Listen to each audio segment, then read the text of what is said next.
आज हम पढ़ेंगे मीनिंग ऑफ ऑर्गेनाइजेशन की। Firstly we talk about what is organisation. Organisation होता क्या है। अब हम बात करें, ऑर्गेनाइजेशन एक ग्रुप ऑफ पीपल होता है जिस यहाँ पे ना एक कॉमन गोल के लिए सब लोग वर्क करते हैं। जैसे कि अब एग्जांपल ले लेते हैं अपन अपन कोई एनजीओ है, ठीक है। वो एक ऑर्गेनाइजेशन है, वहाँ पे क्या है, बहुत सारी वर्क फोर्स है, मतलब बहुत सारे लोग हैं, वो मिलके काम करते हैं, पर उनका ऑब्जेक्टिव क्या होता है, एक ही ऑब्जेक्टिव होता है। तो कॉमन गोल हो जहाँ और ग्रुप ऑफ पीपल वर्क करें, उसको एक ऑर्गेनाइजेशन कहते हैं।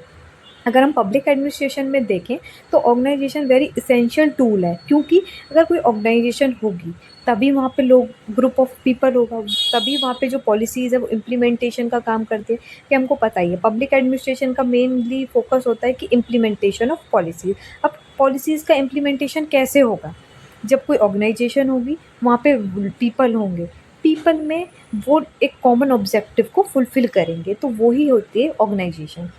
अगर हम देखें तो चेस्टर बर्नार्ड की एक ऑर्गेनाइजेशन डेफिनेशन है, an organisation is a system of consciously coordinated activities or forces of two or more people. मतलब दो से ज़्यादा पीपलों का ग्रुप, और वो जो वर्क करता है एक स्ट्रक्चर वे में, तो उसको हम कह सकते हैं एक ऑर्गेनाइजेशन है। इसके की फीचर्स हैं जैसे coordination of efforts, common objectives, division of labour and authority and hierarchy. ठीक है। अब ऑर्गेनाइजेशन दो तरह की होती हैं, एक फॉर्मल एक इनफॉर्मल। फॉर्मल हम कह सकते हैं जो कि पब्लिक होती है, मीन जो गवर्नमेंट ऑर्गेनाइज होती हैं, और इनफॉर्मल जो प्राइवेट ऑर्गेनाइजेशन में होती हैं। ठीक है। तो सबसे पहले हम देखते हैं कि फॉर्मल क्या होता है। Formal organisational structure with clearly defined jobs, authority and responsibility. And informal organisation unplanned social और human relationship among the members of formal, जो कि ऑर्गेनाइजेशनल स्ट्रक्चर हो जिसका, ठीक है, जो एक गवर्नमेंट ओन हो, उसे हम कह सकते हैं फॉर्मल। इनफॉर्मल कि जहाँ पे कोई स्ट्रक्चर नहीं है, हाँ दो काम कर रहे हैं, नहीं कर रहे, सेम ऑब्जेक्टिव है, वो होता है इनफॉर्मल। सेकंड पॉइंट पे बात करते हैं, form by top level management. Formal organisation वो होती है जो एक टॉप लेवल के मैनेजमेंट के लिए की जाती है। एक इनफॉर्मल होती है कि वो एक सोशल कॉन्ट्रैक्ट पे भी हो सकती है मेंबर्स के, कि ठीक है, अब जस्ट सपोज आपका ये एक कॉलेज है, ठीक है, कॉलेज एक फॉर्मल ऑर्गेनाइजेशन है, यहाँ सब एक सिस्टम से काम होता है। लेकिन अगर अब आप मानो कि आपको अपने डिपार्टमेंट में कोई फंक्शन ऑर्गेनाइज कराना है, तो उसके लिए एक छोटा सी ऑर्गेनाइजेशन बना देंगे जो कि सिर्फ एक ही सिंगल ऑब्जेक्टिव के लिए बनी थोड़े टाइम के लिए, और वो ख़त्म हो गई, तो वो होता है। ठीक है। Third point, it is a stable and long lasting in nature and it is unstable. Obviously government है, ये लॉन्ग टर्म के लिए होती है, तो ये लॉन्ग लास्टिंग हो गया। फोर्थ हम कह सकते हैं, strict rules and regulation should be followed, rules and regulation are not defined. एक फॉर्मल ऑर्गेनाइजेशन वो होती है जो स्ट्रिक्ट रूल्स हो, रेगुलेशंस हो, बट इनफॉर्मल में ऐसा नहीं होता। It has wider scope, it has limited scope. Overall we can say that formal organisation एक कंप्लीटली स्ट्रक्चर ऑर्गेनाइजेशन है जहाँ रूल्स हैं, रेगुलेशंस, और वहाँ सिस्टमेटिक और एक अच्छे वे से काम होता है। बट इनफॉर्मल में ऐसा नहीं है, ये कि एक क्या बोल सकते हैं हम, सोशल कॉन्ट्रैक्ट पे मेंबर्स होते हैं, अनस्टेबल होती है, लिमिटेड स्कोप होता है। ओके। अब हम फॉर्मल ऑर्गेनाइजेशन को थोड़ा सा डीप में देख लें। Formal organisation is a deliberately created structure with defined role, responsibilities and authorities to achieve specific objectives.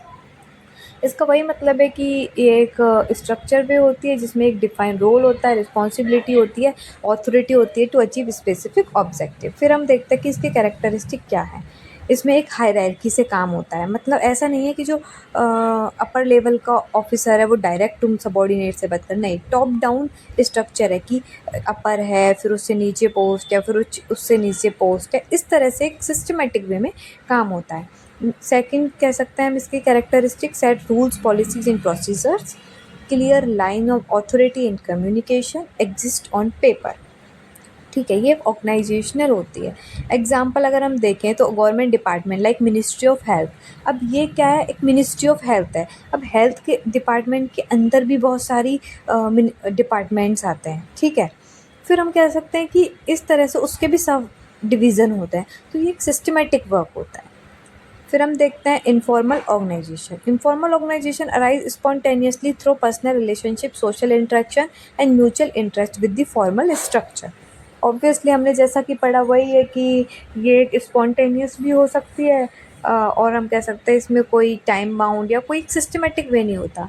Based on personal relation and friendship, not officially planned or documented, flexible and dynamic, influences work culture and moral. Example, let takes a example, a group of co-workers who regularly meet for coffee and discuss work informally. Obviously अब ये group है, ये office में काम करते हैं, वहाँ systematic है, बट ये ऑफिस के बाहर एक ग्रुप में डिस्कस कर रहे हैं, तो ये क्या है, इनफॉर्मल ग्रुप हो गया। यहाँ पे फ्लेक्सिबिलिटी होती है कि कोई भी कैसे भी वर्क कर सकता है, ये नहीं है कि एक यूनिफॉर्म में तुम्हें बात करनी है, ठीक है। यहाँ पे कोई कल्चर नहीं है कि हाँ तुम्हें इस वे में ही यहाँ पे काम करना है। नेक्स्ट आता है principles of organisations. Principle of organisation, कि किसी भी ऑर्गेनाइजेशन में क्या क्या प्रिंसिपल्स हो सकते हैं कि वो ऑर्गेनाइजेशन किस बिहाफ पे चलती है। तो first hierarchy, second unity command, third span of control, fourth coordination, fifth centralisation, six decentralisation and seven authority and responsibility. अब हम एक एक करके ये 7 प्रिंसिपल्स ऑफ ऑर्गेनाइजेशन पढ़ेंगे। Firstly hierarchy. हायरार्की क्या होता है? हायरार्की होता है जैसे कि एक अपर लेवल पे कोई है, उससे नीचे कोई है, उससे नीचे कोई है। तो एक जैसे आप मानो एक स्कूल का एग्जाम्पल लेते हैं। स्कूल में पहले प्रिंसिपल होता है, फिर टीचर्स होते हैं या फिर वाइस प्रिंसिपल होता है, ठीक है। वाइस प्रिंसिपल के नीचे टीचर्स होता है, टीचर्स के नीचे टीचर्स के ऊपर कोऑर्डिनेटर होता है, फिर टीचर्स होता है। तो इस तरह से एक हायरार्की में काम होता है वहाँ पे। ऐसा नहीं है कि डायरेक्ट प्रिंसिपल है, वो टीचर को जाके कुछ बोल रही है कि ये नोटिस निकलवाना, नहीं। एक हायरार्की, ऐसे सीईओ का एग्जांपल लेते हैं। सीईओ है किसी कंपनी का, उसमें एक डिपार्टमेंट हेड होगा, फिर उससे नीचे मैनेजर होगा, फिर एम्प्लॉयज़ होंगे। तो एक हायरार्की होती है। ऐसा नहीं है कि डायरेक्ट सीईओ है और फिर एम्प्लॉयज़ हैं, ऐसा नहीं होता। तो एक ऑर्गेनाइजेशन, एक इफ़ेक्टिव ऑर्गेनाइजेशन वही होती है जहाँ हायरार्की में वर्क होता है, टॉप टू बॉटम, ठीक है। उसके बाद सेकंड आता है यूनिटी ऑफ कमांड। इसकी डेफिनेशन देखें तो each employ should receive order from only one superior. Let's take an example. An employee should not be directed by both the HR manager and sales manager. कि एक employ है, okay, employ को सिर्फ कौन वो दे सकता है ऑर्डर, जो उसके अबव होगा। ऐसा नहीं है कि डायरेक्ट मैनेजर आके एम्प्लॉय को बोल दे कि तुम्हें ये करना है, ऐसा नहीं होता। यूनिटी ऑफ कमांड होता है कि जो हम जस्ट सुपीरियर है हमसे, हम उसके लिए रिस्पॉन्सिबल हैं और वो ही हमको कोई ऑर्डर दे सकता है काम करने के लिए। जैसे कि टीचर है, टीचर सिर्फ अपने जो कोऑर्डिनेटर होता है उसको एक बोल सकते हैं, वो ही कोऑर्डिनेटर टीचर्स को कमांड दे सकता है। उसके बाद हम कह सकते हैं थर्ड है span of control. The number of subordinate a manager can effectively supervise. Types narrow span, wide span. Narrow span fewer subordinate per manager, more control. Wide span, more subordinates per managers, less direct control। कि कितने subordinates हैं, एक manager अपने under कितने लोगों को as a subordinate रख सकता है फॉर अ वर्क, वो होता है स्पैन ऑफ कंट्रोल। ओके, इसके दो टाइप है, नैरो और वाइड। जिसमें ज़्यादा हो वो वाइड, जिसमें कम हो उस वो narrow. Okay. Fourth decentralisation, delegation of decision making authority to lower level in the organisation. Like example लेते हैं हम डिसेंट्रलाइजेशन का, regional managers making decision without head office approval. Decentralisation हम कह सकते हैं कि जो काम का बंटवारा, एज ए हिंदी में बोलें तो जैसे मैनेजर है, मैनेजर ने अपना वर्क अपने से लोअर वाले एम्प्लॉयज़ को दे दिया, तो इस तरह से जो काम है ना वो डिसेंट्रलाइज हो जाएगा। एक पे ही बर्डन नहीं आएगा डिसेंट्रलाइजेशन पे, थोड़ा थोड़ा काम अपने स्पेसिफिक स्किल्स के अकॉर्डिंग सबके डिवीज़न हो जाएगा उसका, वो कहते हैं डिसेंट्रलाइजेशन। फिर आता है कोऑर्डिनेशन। एक गुड प्रिंसिपल है ये भी कि एक कोऑर्डिनेशन में ही काम करना चाहिए। इसका पर्पज़ है कि जो ऑर्गेनाइजेशन है उसमें अगर लोग कोऑर्डिनेट होकर काम करेंगे तो वो बहुत ही अच्छे से इफ़ेक्टिवली काम होगा। आप एक एग्ज़ाम्पल ले लो, आप कॉलेज में पढ़ते हो, आपको कोई इवेंट कराना है, लाइक इंटर कॉलेज इवेंट कराना है आपको, तो आप अगर 10 की टीम है आपकी, आप अलग अलग कर रहे हो, वो अलग अपने हैं, वो अलग अपने हैं, तो इफ़ेक्टिवली वर्क नहीं होगा। लेकिन अगर आप सब मिलके कोऑर्डिनेट करके काम करोगे तो वो अच्छे से इफ़ेक्टिवली वर्क होगा।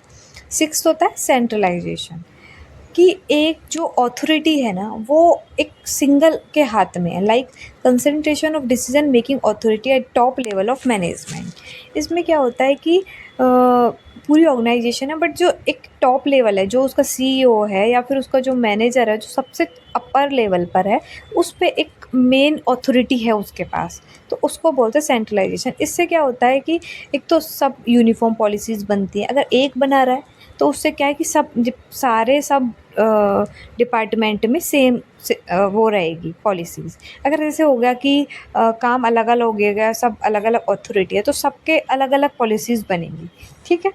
सेवन्थ होता है authority and responsibility, the right to give order and make decision responsibility, the duty to complete tasks and accountable for outcomes.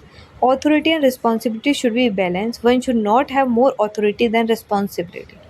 हम कह सकते हैं कि एक ऑथोरिटी और रिस्पॉन्सिबिलिटी, इनका भी बहुत अच्छे से ख्याल रखना चाहिए ऑर्गेनाइजेशन में कि किसको हमें ऑर्डर देना है, किस हिसाब से देना है, और रिस्पॉन्सिबिलिटी किस बिहाफ पे हमें रिस्पॉन्सिबिलिटी देनी है किसी को एक टास्क को कंप्लीट करने के लिए, ठीक है। ये हो गए हमारे प्रिंसिपल्स ऑफ ऑर्गेनाइजेशन। तो अब नेक्स्ट वीडियो में हम जो इस यूनिट सेकंड के जो टॉपिक बचे हैं वो लेकर आएंगे। आपको वीडियो अच्छी लगी हो तो लाइक करें, कमेंट करें, सब्सक्राइब करें। Thank you.